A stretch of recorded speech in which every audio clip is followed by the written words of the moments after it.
A lot of people call you the tax strategy genius. Jeff Socha.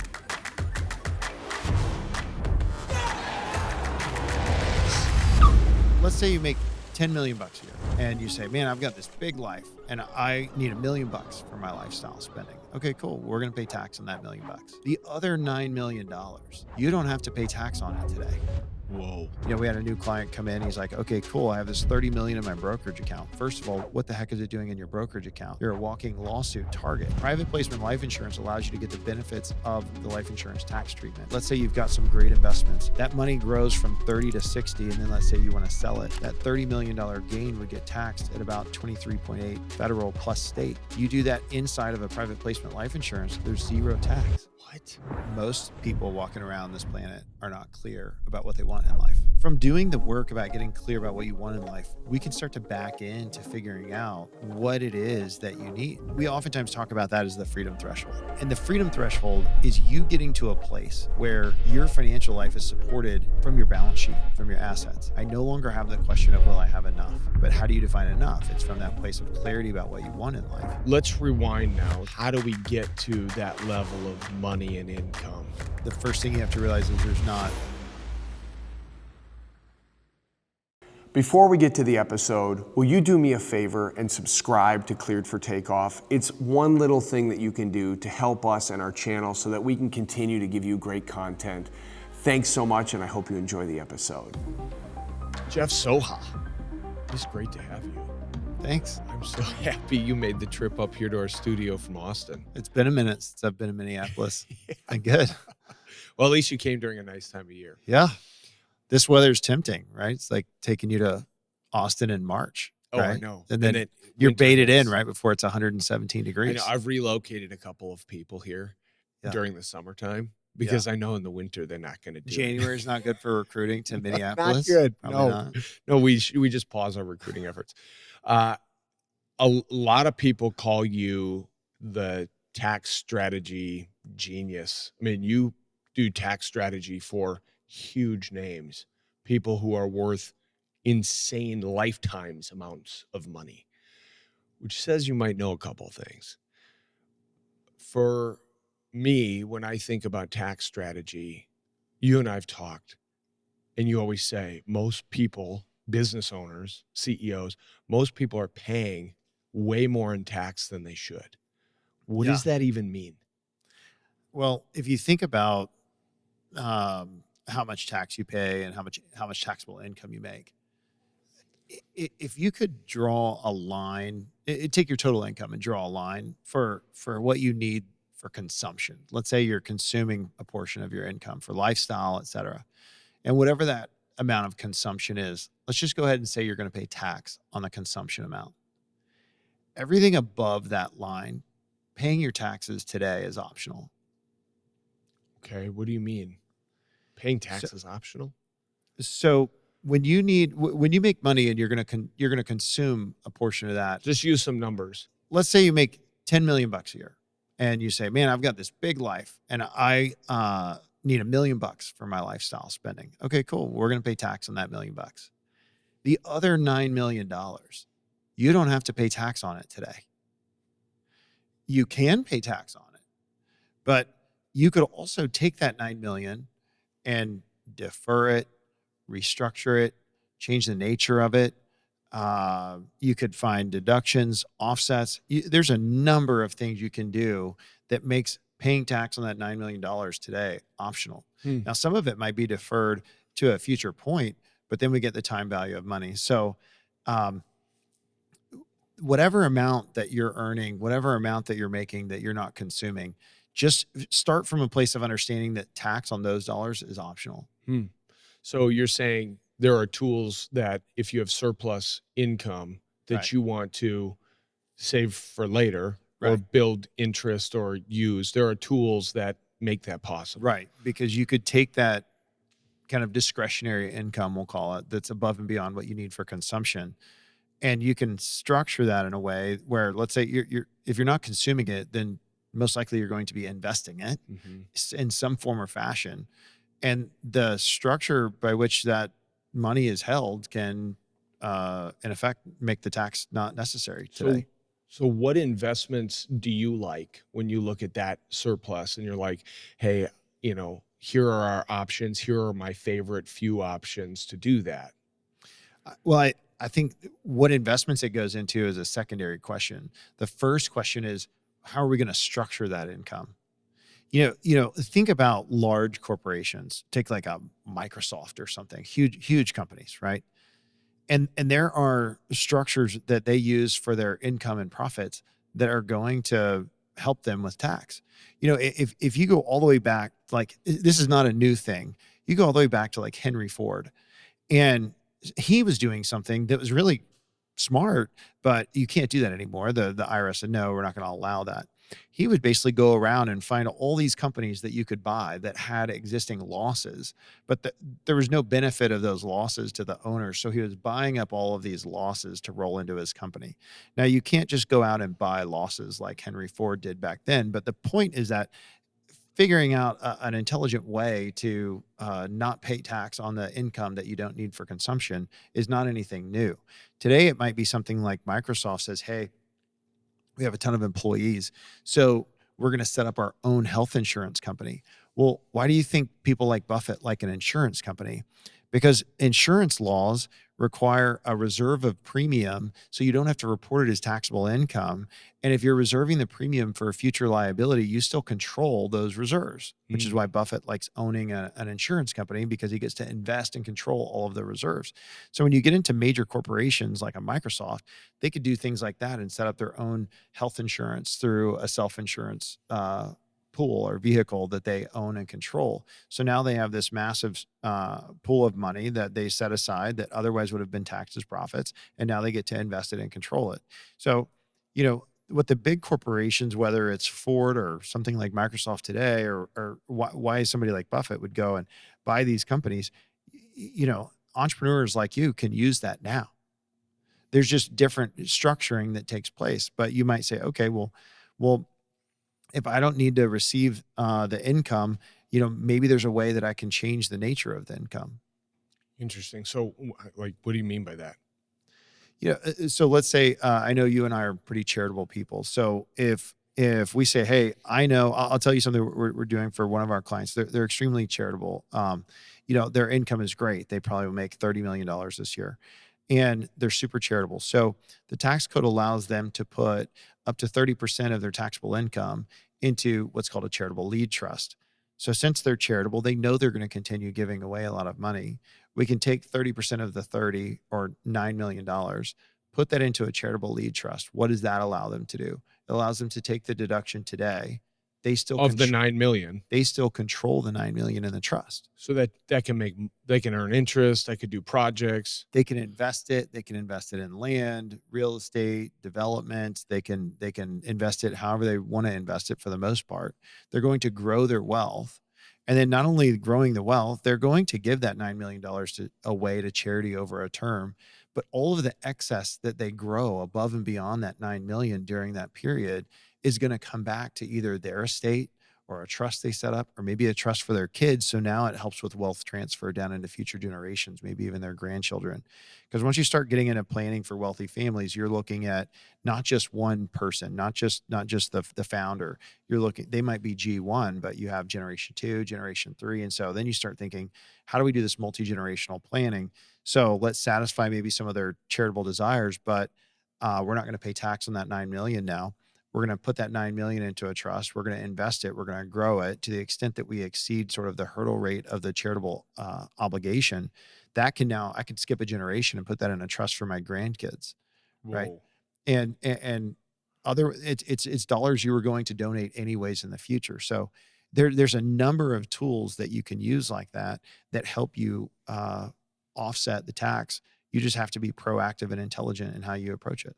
So when you think about, hey, I made this much, I made $1 million, that I'm going to set aside, and I don't want to pay tax on it now. Right. Wouldn't some people say it's better to pay the tax now and then grow what's left over? Or are you saying, no, defer the entire thing and then pay the tax later as a capital gain? You might do some of both. right? So it's not one or the other. It's rarely a one size fits all type solution. It's usually a combination of multiple things that we're going to look at saying, all right, how do we put maybe some of this and some of that? And you figure out the 3 or 4 big things that are going to work together based on your goals that are going to help you get where you want to go. But, I mean, when you think about, hey, how do I not pay tax in the future on my investments? Let's say you're sitting here and you already have, we had a new client come in. He's like, okay, cool. I have this 30 million in my brokerage account. First of all, what the heck is it doing in your brokerage account? You're a walking lawsuit target. Attorneys love the fact if you have liquidity sitting in an account in your personal name.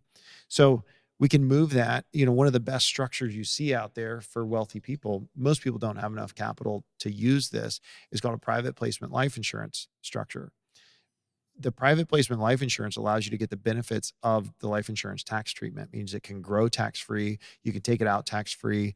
The death benefit that it pays to your kids, income tax-free. You can structure the ownership inside of a trust. But literally, you could take that and say, let's get this 30 million moved into a private placement life insurance. Usually, you have to have at least 20 million liquid to get a good deal with one of these. So most people don't have that, but let's say you do. You put the 30 million bucks in there. You grow it. Let's say you've got some great investments. Maybe it's some private equity investments, some venture capital investments, maybe just good trading strategies. That money grows from 30 to 60, and then let's say you want to sell it. Well, under normal conditions, like the way the guy's structured right now, that $30 million gain would get taxed at about 23.8 federal plus state. So he's going to give up, $7-8 million in taxes. You do that inside of a private placement life insurance, there's zero tax. What? So then the 30 million gain, he can sell it, reposition it, reallocate it, and do it all over again. You get a big win in your private equity fund grows 10x. The 30 million turns into 300 inside of the private placement life insurance. That $270 million of gain, zero tax. And that's safer because it's not sitting in some sort of brokerage account that's accessible to predators. Right. So you're getting some benefits from asset protection as well. Right. So now we've protected the money and we've removed future tax on the money. Okay, so let's rewind now to get to how do we get to that level of money and income, right? When That part's on you. right? Yeah, I understand that, but there were some things that you and I were talking about regarding the time spent to come up with what your money plan is basically for your life, right? Yeah. So you're an entrepreneur, either you've been doing it a while or you're just getting started and you're thinking, man, I want 30 million in the bank liquid. How do I come up with what my money plan is for my life? Because you're really good at explaining that. I think the first thing you have to realize is there's not the same answer for everyone. You have to get clear about what you want in life. And this is a reality that I don't think most people understand, is that most people walking around this planet are not clear about what they want in life. They have not put the considerable time and effort into reflecting and thinking through, what is it that I actually want in life?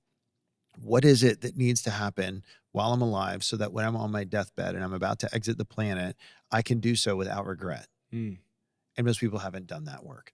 That's real work.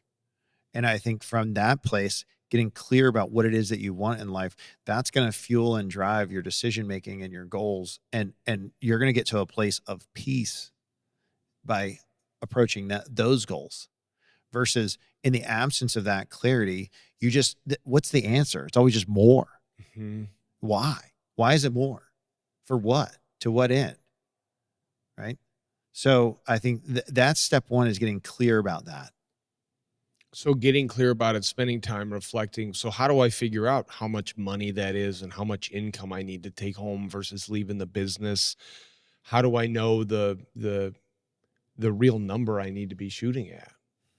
From doing the work about getting clear about what you want in life, we can start to back into figuring out what it is that you need, right? And we oftentimes talk about that as the freedom threshold.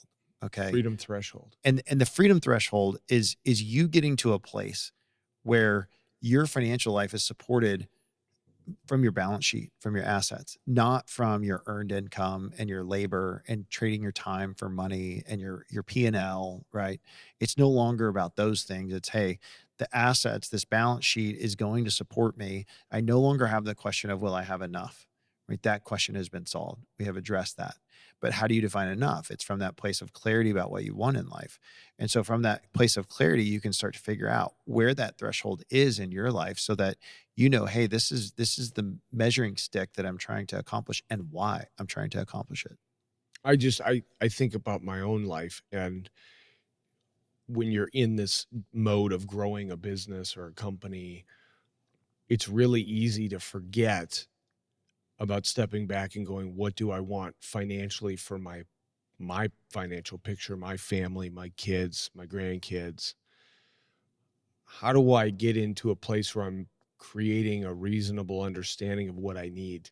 Like people that don't know how to even start down the journey of figuring out, do I need $10 million? Do I need $50 million? I don't know. Do I need $1 billion? Oh, there's a couple I know that they are just amazing people. And it's probably been 6 years ago.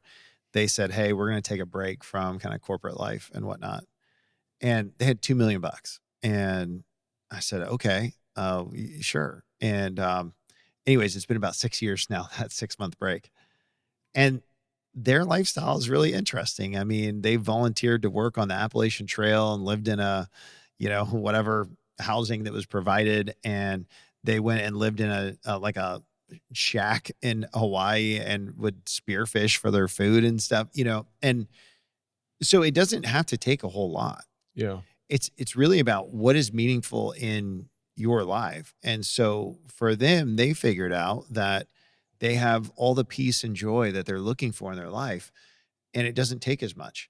There's other people that what they want out of life, the lifestyle they want to live, what they want to give or provide their kids or their spouse or their grandchildren, has a greater financial cost. Mm-hmm. So it really is dependent on what it is that you want in life and what kind of lifestyle you want to have and what kind of lifestyle you want to live. But in the absence of getting clear, the answer is always just going to be more, which is not going to lead you to peace and joy. It's going to lead you to stress. So I was going to ask the people that took the time off and went spearfishing, of all the people you know and work with, are they happier? I don't know that I would say they're spearfishing sounds happier. pretty awesome. I think they're very happy people. But I think they're happy because they're content. And the reason they're content is because they know what they want out of life and they're getting it. And it doesn't cost a lot of money for them to do that. And that $2 million is structured so that it's providing them income every year. Yeah. And they don't need much. So they have basically freedom in a way. Right. Does it allow the money to grow as well? Or is $2 million the type of thing that, For them, it's enough. Yeah. For them, it's enough. For you, it's probably not enough. Definitely not. When you think about your freedom threshold, right? Explain that concept to me better about how you behave in the workplace. Because you Sure. and I talked about this, and I was like, that's really good. Yeah, I think from working for so many entrepreneurs who are self-made and creators, a lot of entrepreneurs have something inside of them that's driving them. And maybe it's formed in childhood. Maybe it's, some early experience in life that's fueling it. And most successful entrepreneurs I know they're not in it for the money. The money follows because of what they're doing. It's the goal wasn't the money. And so whatever that is that they're trying to prove and whatever that is they're trying to make of themselves, they set out to do that, and they have this high tension, and I've been there, where you have this stress of feeling of need. And it's like, well, I need this to happen and I need this deal, and you're working your tail off and you're trying to figure out, like, how do I get the right people, whether it's I need this client or I need this employee, or, it's just everything is from a place of need. Right? Like almost desperation. Yeah, like borderline. And it's like, I need all this stuff to work because I'm trying so hard. And if you think about being an entrepreneur, it is literally, especially a successful one, it is like a superhuman thing that happens. You're literally taking an idea from your head and you're like birthing this thing into existence. Okay. That it was just a thing that you made up. And you're going through this crazy effort to bring it to life and scratch and claw your way out of the mud and figure it out. And, the ups and downs and, almost went broke and I almost went bankrupt and this almost happened and that almost happened. And you're fighting and fighting and fighting. Right. And so entrepreneurs, all of that is like very real in who they are. Very real. And they want to get to a place where they say, okay, listen, I might be willing to do that again, but I want it to be optional. And most successful entrepreneurs are not very employable. So they know that if this thing doesn't work, that they're going to be forced to do that again. And they do not want to be forced to have to go through that again. The sacrifice, the pain, everything they've been through to build something out of nothing. And so they're like, how do I get to a place where if I ever want to exert that effort again, it's optional? And so to get there means like we have to get that balance sheet and those assets to a place to where they know, okay, I will be sustained. My family will be sustained. And so now I can operate from a place where things are optional. And so instead of being, before crossing that threshold, this place of high need, which causes you to really approach your decision-making from low power, where you're like, all right, well, I need this thing enough that I'm going to compromise where I really shouldn't compromise. I'm going to compromise some values or some principles or some decision-making or my logic or the wisdom or whatever. I'm going to start making compromises, just trying out of this place of need. And that's low power. And when you get across that threshold and you realize that that's embodied inside of you, that we have enough, well, now the need goes away, or maybe if it doesn't go away, it's minimized, which changes all of your behaviors and decision-making so that when you approach life, you're approaching it from a place of high power because you're saying, I don't need this.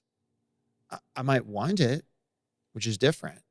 I might be okay doing it because I enjoy it or I like it, and most entrepreneurs are wired for work. They're wired for creation. They're wired for building. So crossing the threshold isn't about retiring and doing nothing.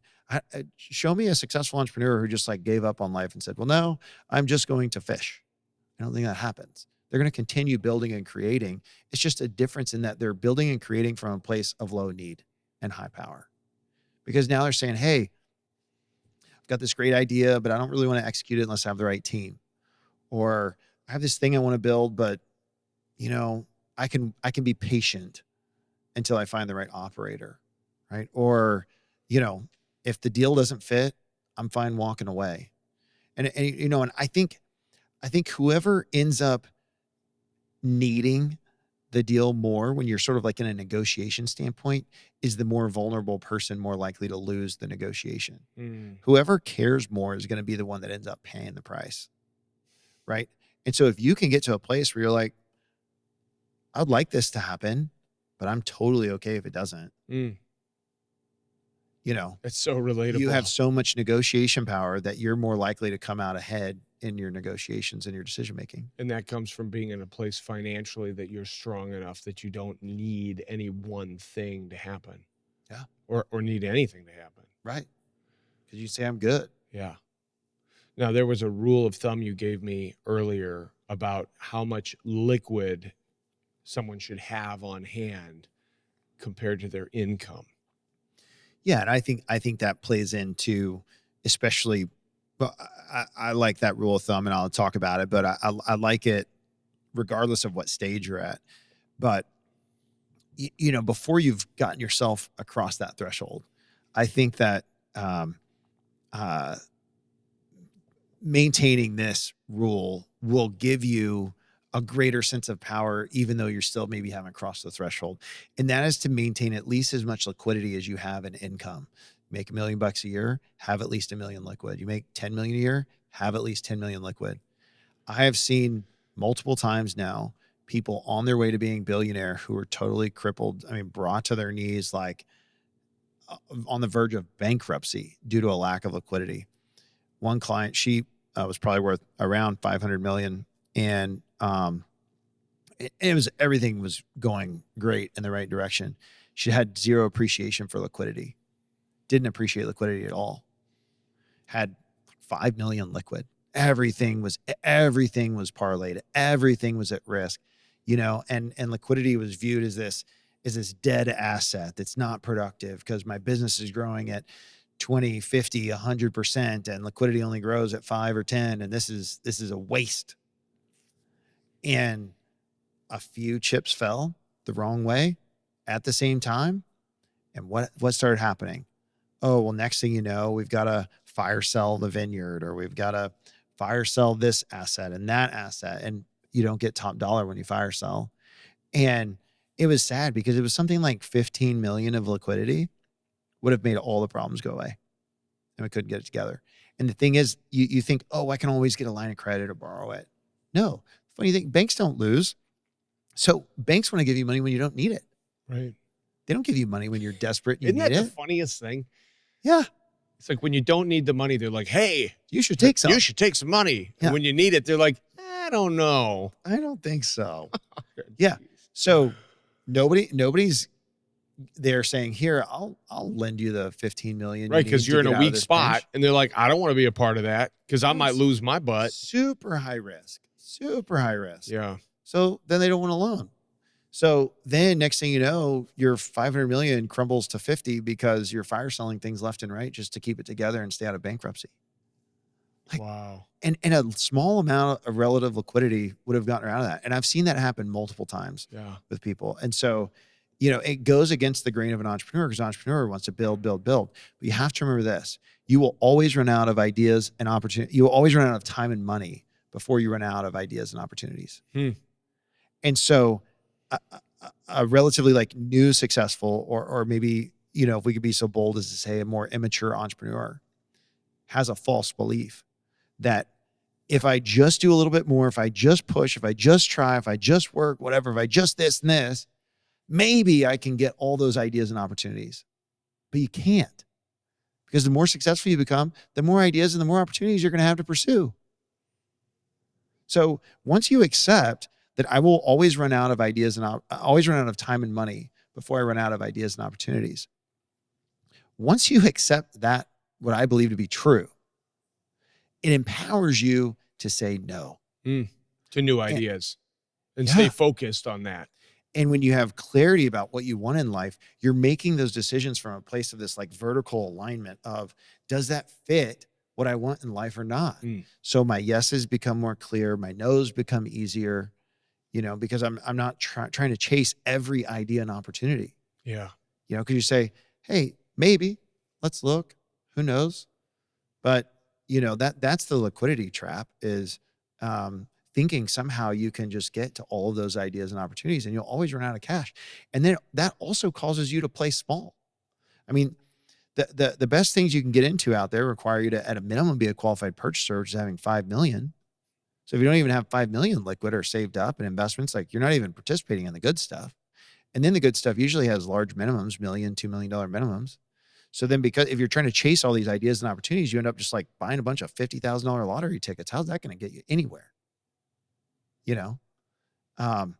So I think you got me really thinking about all the stuff I'm doing. I'm like, geez, okay. I wasn't going to say names, but that's really interesting. So you're saying you're confirming focusing on the main thing and not letting distracting ideas and shiny objects take you off track. Right.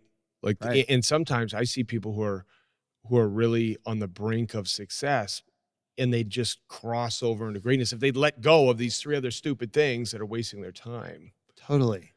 Right. And it's because we all like sort of this idea of get rich quick. Yeah. And I mean, I'll tell you another interesting truth. I don't know. I've met with countless wealthy people at this point, consulted them, seen behind the scenes, the intimate, the vulnerable, the details. And here's an interesting thing that I find to be true. I have yet to meet a single family or person who became wealthy from investing. Whoa. Tell me that again. I haven't met a single person or family that became wealthy from investing. So it's through businesses. That's where all of it comes from. It's not that wealthy people don't increase their wealth through investments. They do.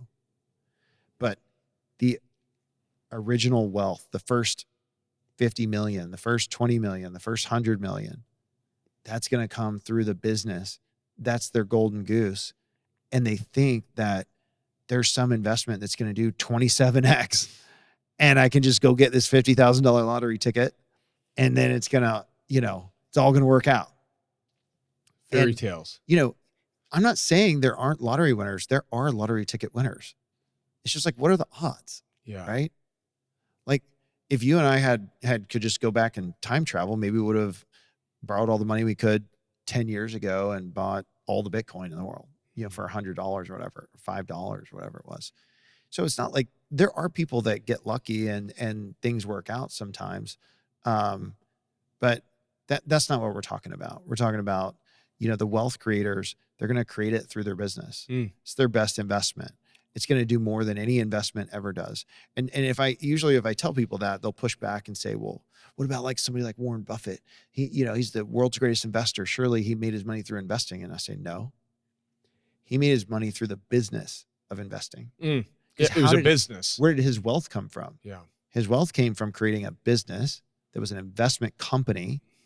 And because of the profits of that company is where his wealth came from. Yeah. And then he invested it. it. Right. So when you think about all the people you've worked with who are very, very, very wealthy, is there a trend you see in what kind of business that they have?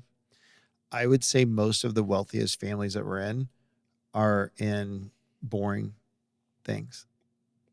They're not in the most exciting, new, party conversation businesses.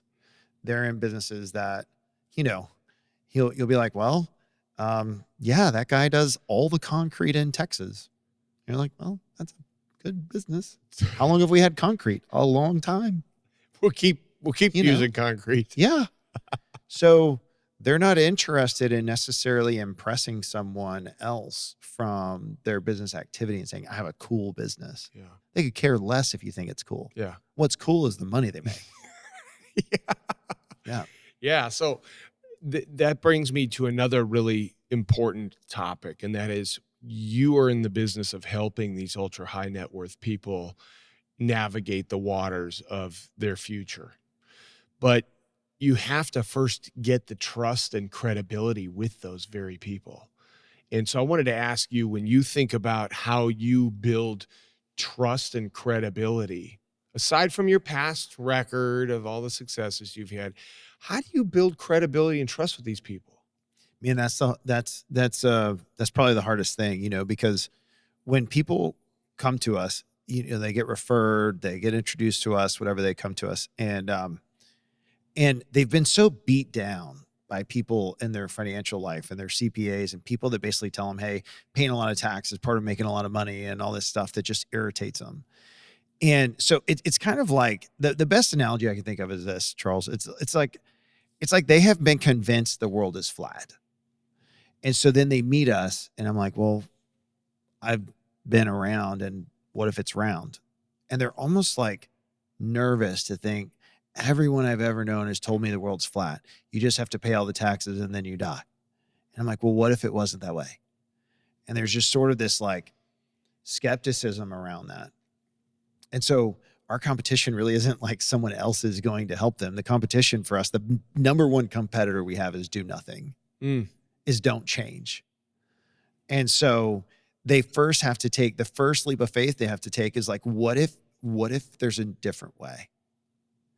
And so in our process, when we're working for clients, something that I'm super proud of that I have yet to see any other professional firm do is we literally put it in our engagement that if we don't more than pay for ourselves, we'll refund the difference.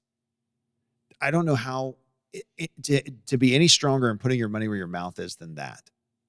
And I think these entrepreneurs get so fed up of all these people that have a bunch of talk and they can't back it up. And so we literally put our money where our mouth is and say, yeah, we're going to deliver, or we'll give you the money back. So you give them the money. You're like, hey, if it doesn't pay for itself, yeah, we'll refund the difference. Yeah. Right. So So we literally write that in there to hope to get them to take a chance. But then we measure it like crazy.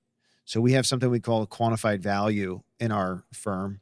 And so everything that we do that makes money and saves money gets tracked meticulously and reported on so that they know, hey, I basically made an investment in hiring this firm, this engagement, and what's the return on my engagement? So that's something that we want to measure and report on and say, yeah, you're paying a lot of money to engage our firm, but what's the return on that engagement? And I think that builds credibility because, and it builds the trust you're talking about individually, irregardless of what we've achieved in the past, is they're able to see, okay, these are real tangible results. And so what I find that happens is that we actually do what we say we're going to do and we back it up and we put those guarantees and promises in our relationships. And then when we deliver in a quantifiable way, tangible, measurable, real dollars way, that's when the people really open up their trust, like, whoa. Because I think even when they hire us, they're still like kind of going, is this going to work? Because everybody convinced me this isn't possible. Right. And it's kind of unfortunate because we probably work for like the most successful people you've never heard of. And so, big corporations and whatnot, they're going to go hire big four firms and they're going to pay millions of dollars a year for their tax team and their financial team. And those teams can do what we can do. But the difference is like, how do you bring that down to like, the concrete guy in Texas? Yeah. How do you do that? Yeah. The family business that's killing it. Yeah. That, I mean, we got clients that make 20, 30, $40 million a year. You've never heard their name. In profit. Yeah. In taxable income. Yeah. You've never heard their name. It doesn't matter. But the point is they're going, how do I get access? Yeah. And you have this huge void in the country. So you have this Main Street, like think large brand companies. Every major financial national brand and bank you can think of that's involved in financial planning and tax stuff. And that's for like your average, professional family. Hey, husband and wife work, they each make 100 grand, they have a couple $100,000 and they want to like save and have this retirement and whatnot. And that's great. That's great. Those people need help. We're not for that. But then you have like the really high, like the deca billionaires, the people worth 20 billion, stuff like that. And the Fortune 500 companies, and they all go and get the big four consulting firms. Great. We don't play there. Well, what about all the people in between? What about the people who are like, man, I don't know if you know the statistic. There's only about 23,000 taxpayers in the United States that make over $10 million a year. In taxable income. Yeah. Where do those people go? Yeah. There's about 500,000 that make over $1 million. Where do those people go? They know the national brand, your cousin's neighbor who's trying to knock on the door and say, can I do this financial thing? Can I sell you some stuff? They know those people aren't going to help them and they're tired of it and they can't find help. So that always comes back to the question that I've heard lots. And before you and I met, this very question: why isn't my CPA doing this stuff for me? And what is the difference between what you do and what a CPA does? I mean, so most CPAs are in the business, the ones we're talking about that prepare and file your tax returns. Yeah. That is a compliance function. Okay. That's, hey, Charlie, you've got all this activity in your business. Cool. And so you're going to send us all that information and we're going to populate these forms and we're going to make sure all the correct compliance forms are filled out. They're all filled out correctly and they're all submitted on time and they're all, and tell you how much you have to send in with these very forms. Black and white. It's just a compliance, like data reconciliation process. Okay. Yeah. It's fairly commoditized and routine and you have ones that are better and worse, but it is what it is. Right. And that's the business that they're in. And that's great. We don't do that. For us, we're looking at things proactively. So we come in from a place of, my undergrad growing up in engineering, looking at, say we take your business and we look at your business and start asking different questions. Well, why does this have to be that way? Well, what if we change this? Well, what if we change how the cash flows? What if we change how the entity is structured? What if we change how you pay your people? What if we change this? What if we change that? And we start understanding what it is that you're trying to accomplish, your goals and your priorities. And what are the changes that we can make with minimal adverse effect, that by making those changes, it literally changes the data that we'll hand to the compliance person so that when they fill out those forms, the calculation, the result is different. And so by being proactive, creative, problem solvers, those kinds of things, critical thinking, not compliance function of filling forms out. Filling forms out better isn't going to get you where you want to go. It's about questioning why you're doing things the way you are and if there's a better way. And I just kind of always had this belief that there's always a better way. And so if you have this relentless pursuit of, I'm going to believe it's possible, then we will find a way, right? But if you give in to this whole, well, everybody told me I can't, so therefore it must not be true. I can't do it. I don't believe it's true. Well, then you're going to get stuck paying more tax than you should. Yeah. So you've been asked this question a lot, I'm sure of it. If this is so great and it's legal, why haven't I heard about this? Yeah. Well, you might be the most successful person in your social circle. Maybe you haven't upgraded your outside professionals and advisors in a long time, because as you're growing a business, you don't, like day one, you're not successful, right? You're just trying to make it. And there's certain necessary functions you have, like maybe you make a little bit of money. And so you get one of those Main Street advisors, and you make a little bit of money and you get one of those regular compliance CPAs, and that's good. Like you probably made a good decision and it was the right decision at the time, but you maybe have outgrown them.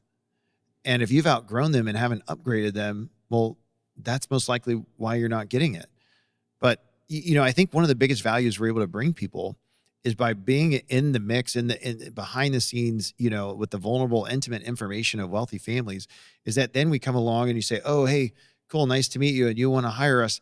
We're able to confidentially sort of bring best practices from amongst the clients we've worked for to help you see the things that people don't talk about.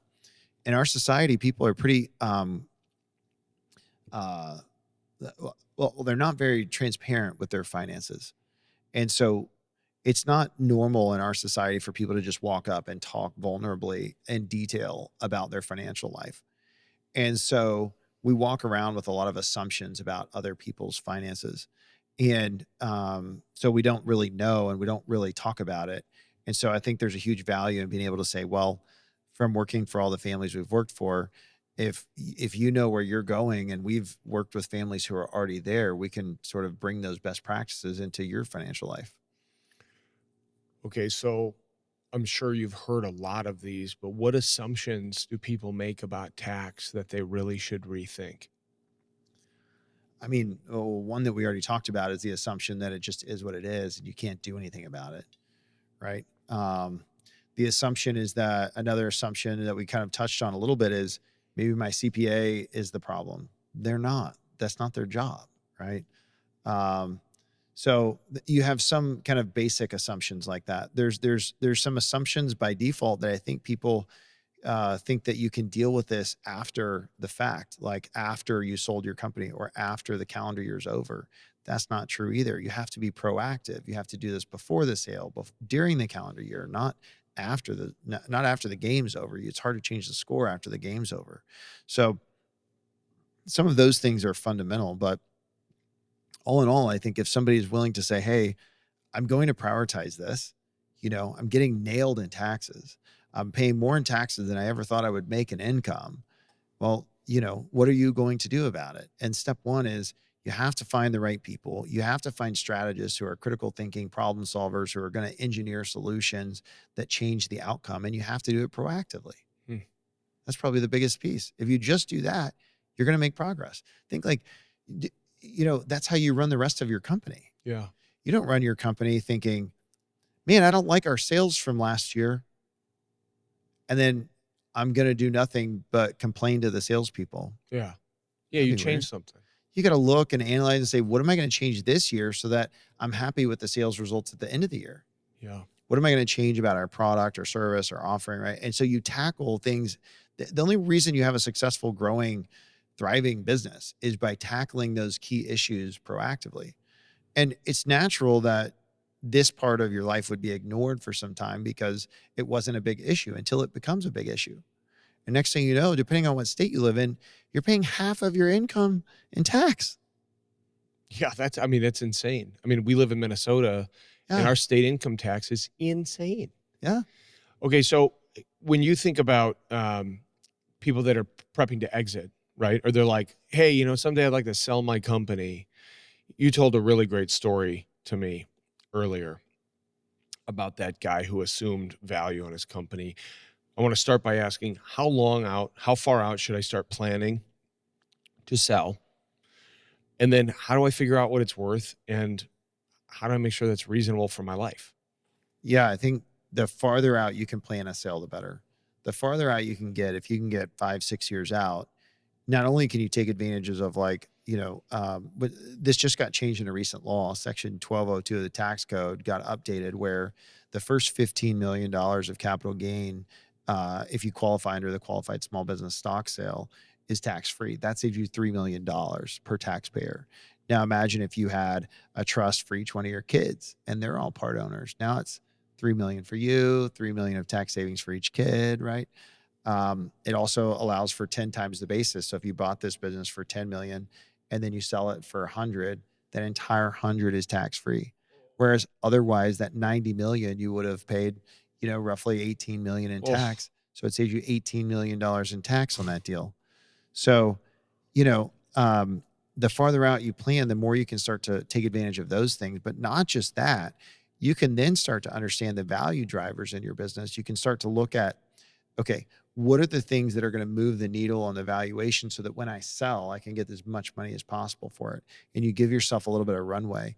Most of the time people just start to think, man, I'm tired of this. I've had enough. Let's just sell it this year. Well, that's not how you're going to get maximum value. You're going to get maximum value by planning ahead and working towards that exit so that you're saying, cool, I've already understood what are the things that are going to add to the value or take away from the value. And I'm proactively addressing those so that when I take it to market, I'm going to get maximum value. And that might double or triple the value of your company. So how do I know if I'm asking the right amount of money for my company? Do you look at EBITDA? Yeah, I mean, there's valuation experts.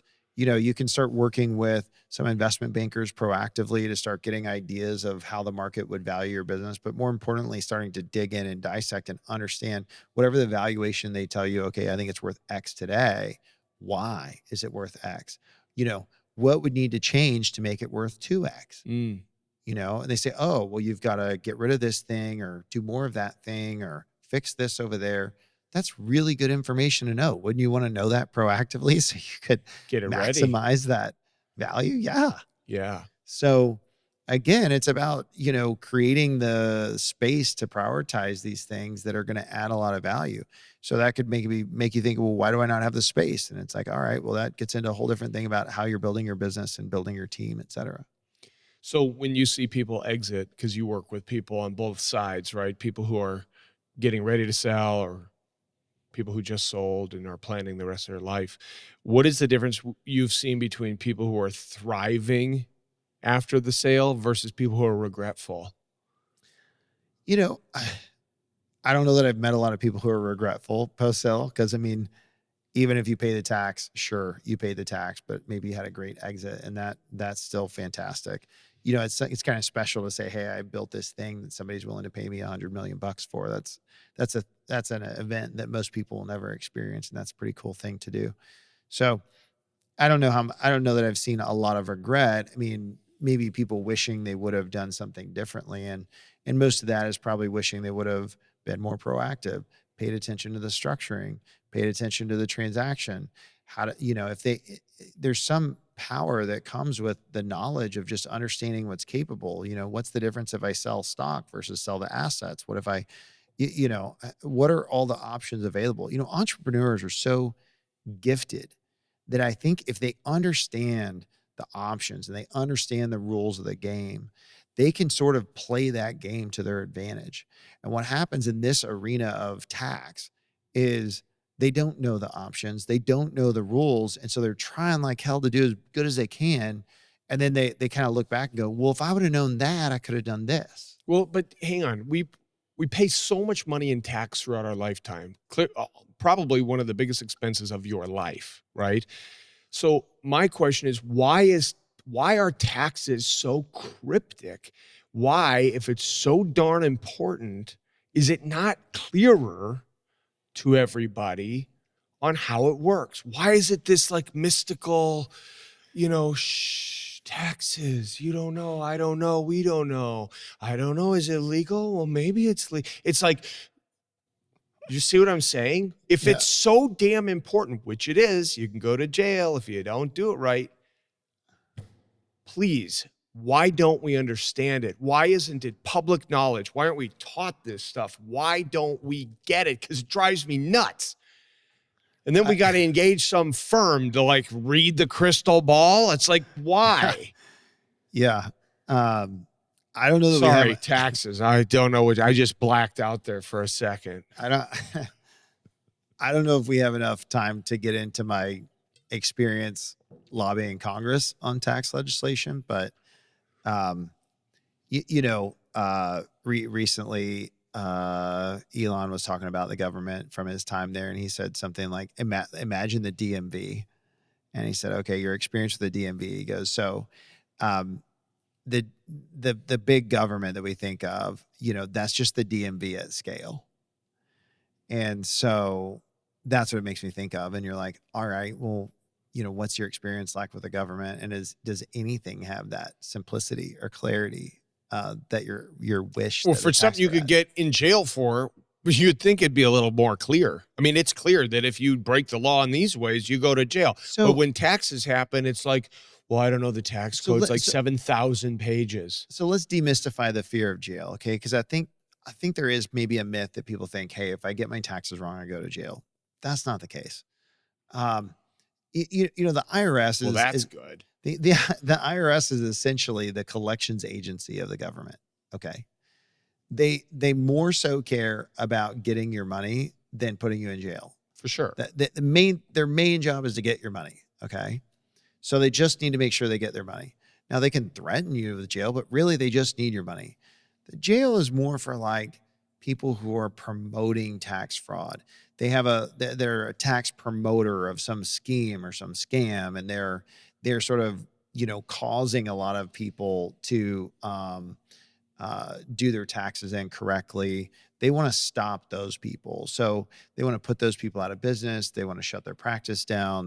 Maybe they have to put them in jail, but they're really, that's not what's going to happen for most people. You get your taxes wrong. That doesn't mean it's fraud. It just means it's wrong. And the IRS is going to send you a bill and say, okay, you're going to owe some interest and penalties because you got it wrong. And then if you don't agree that it's wrong, you can get into a debate or take it to tax court. But jail isn't like the first thing. It's not. But I think that somehow, like if you think about this with the tax code, this is really interesting. For entrepreneurs, the tax code is basically an honor system. Okay. If you have W-2 employees, the government says, we're not going to trust a single W-2 employee. So what they do is they come to you, Charles, and they say, hey, you've got W-2 employees. We don't trust them at all. So what I need you to do as their boss is before you give them their paycheck, I need you to take our money out and then just you send it to me because you give it to them and I don't know what they're going to do. So I need you to take it out before you give it to them so that and then you just kind of batch all that together and just send me like just a lump sum. Just say, hey, I took all the taxes out of my employees' check and I sent it to you because we don't even want to mess with them. I mean, that's that's the approach there. But then, for you, Charles, you own the business. So listen, this is what I would suggest you do. Okay. Hey, can you keep track of all the money that came in and then keep track of all the money that goes out? And then can you, add and subtract those together? And then if, once a year, would you tell us how much was left over and then, put it through the tax calculation and send in some money for your profit? Would that be okay? That's a totally different system. Right. That's the honor system. Yeah. Right. Now, granted, I mean, think back to like your grandparents' day, cash business. Hey, can you just kind of tell us how much was left over? Send it in. So the government loves that everything's digital, right? They would love to get us on like a digital currency. They would love to eliminate paper currency because they're like, now we got, we know. Yeah. But like there's nobody coming to see if what you added up that came in and added up that went out was legit. Unless you get audited. Unless you get audited, which is a tiny percentage of people will ever get audited. Something like 4% of businesses, maybe, I think, get audited. Yeah. So there's like a 96% chance no one's ever going to question your math of, well, I'm just going to tell you this is what came in and this is what went out and here's what's left and I'll pay you some tax on that. Right? So an audit is literally them just going, since we're operating literally on the honor code, we're just got to spot check some people. Yeah. And if people realize that as an entrepreneur, the whole thing is just operating on an honor system, they realize that we don't have a good way or resources to efficiently check them all. People might cheat a lot. So let's encourage this myth of fear of jail to be like, you get it wrong, you're going down. And it's like, that's not the case. It's like, they just need you to have that fear so that you will participate in the honor system of adding up what came in and what went out and sending in some money. Yeah. Right. So you just kind of demystified the IRS a little bit, which is nice because I think a lot of people have a negative idea of them because they're writing checks for a lot of money to them. But I guess you're right. I mean, it is just a collection agency for the government. Collections agency. Now, they're not trusting the W-2 people. That's kind of... No, they're like, hey, take it out on Friday and send it in next week. Okay, thanks. But you, the business owner, like, hey, like once a quarter, would you kind of like throw us a bone? Like just kind of estimate how it's going, maybe send in a little bit. It's like quarterly filings, right? Kind of, send us a quarterly estimate of what maybe you think, and then like we'll kind of settle up next year and it's a totally different deal. But if they talked about it in that way, you might be like, well, now I'm kind of encouraged, like, well, I might think about how I do this a little differently. For sure. Yeah. And you want people to be responsible about this and you want business owners to take it seriously. Yeah. So they need an element of fear in there, but at the end of the day, they just want your money. Yeah.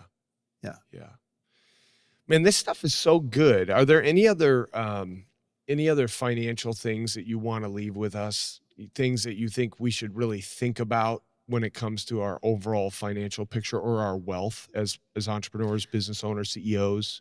I would do this because we've talked a little bit about tax. We haven't gotten super granular, but so you might be wondering like, okay, well, how much am I overpaying? Like if we really did the work to become efficient, like what would the delta be? So let's do some easy math.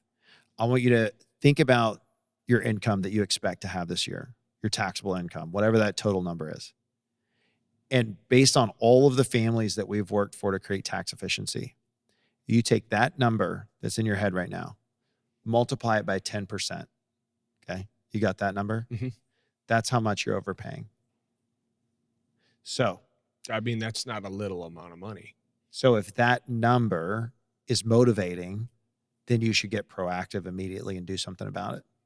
If that number doesn't bother you and you're fine, send it, paying for the new, Air Force One remodel or whatever your money is going to end up getting used for, then great. You have nothing to worry about. Just pay your tax and go on not worrying about it. But if that little formula, if the resulting number from taking your taxable income times 10%, if you don't like that number, then what are you going to do about it? Yeah. Yeah. And that comes in a variety of forms, right?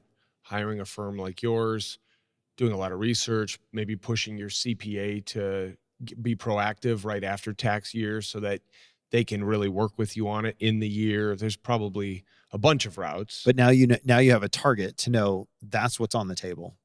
Yeah. Sometimes we get better results than that, but I would say that's an average result. Wow. It's not even a best case scenario result. Wow. And so, you start with basic things that are going to be looking at entity structure, cash flow changes. You start by thinking about, okay, what are the basic accounting practices and methods that we can use and levers we can push and pull. And that's going to get us a part of the way there. And then you start layering in simple strategies, and then you start layering in more advanced strategies, and you start to get there and you start to make a real difference. And I would say on average, we probably cut people's tax bill in half. Wow. So if you don't like your bill, like, what are you going to do about it? Yeah. But it takes work. There's not, people like, it's kind of like we're talking about a lottery ticket or get rich quick, and everybody wants it to be, everybody wants a transactional relationship that looks like this. I don't like my tax bill. Cool. Can I just like pay you something? You give me the secret and my bill gets cut in half. It doesn't work that way. But does anything that you've ever accomplished of significance work that way in your business? No, it takes work. It takes effort, right? So fortunately, our team has the ability to do that work and put that effort in, but you've got to give us a chance to do that work for you so that we can produce that result. Yeah. Right. And if you think about, like, you could take the rugged individualist route of, let me go try to learn everything myself.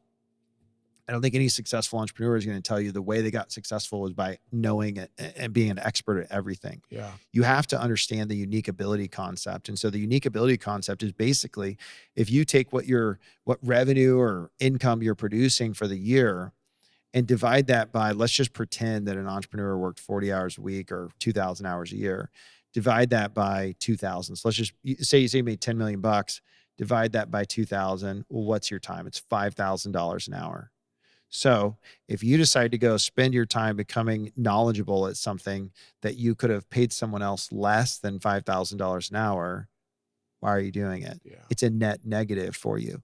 You should put your time into the things that are worth 5,000 or more per hour, hopefully more, right? Yeah. And focus on your unique ability that's creating the business that's going to create your wealth that you'll have to invest and grow and scale and legacy and everything else we're talking about. How do people reach out to your team if they're looking for help on this? I mean, they can obviously go to our site, sohacapital.com. You know, we have an offer we do for people where they can go to Talk Tax with Jeff, and we'll do a 1-hour tax strategy session that, you know, it's not uncommon for us to come out of there saving somebody 50 grand or 100 grand in the 1 Just hour. on an initial call. Yeah, because those calls, we'll get their information ahead of time. We'll digest it. We'll tear it apart. And it's a real working session. It's not just a fluffy conversation. It's like, we're going to work in that meeting, and we will identify those opportunities. Now, granted, they'll have to go execute them, but we'll identify those opportunities in the first call. Yeah. If they hear from you here, they could just mention the podcast. Yeah. Cool. Well, it's really good having you. I really appreciate this. I learned so much about this crazy crystal ball of taxes. I really liked it. It was a good conversation. Thank you, Jeff. Thanks. Hey, if you like this episode, make sure you subscribe, share it with somebody you like, and of course, make sure you check out my company, IDCOM. We produce conferences and events all over the US, and if you know of a conference or an event that's looking for the best company in the business, check out idcom.com.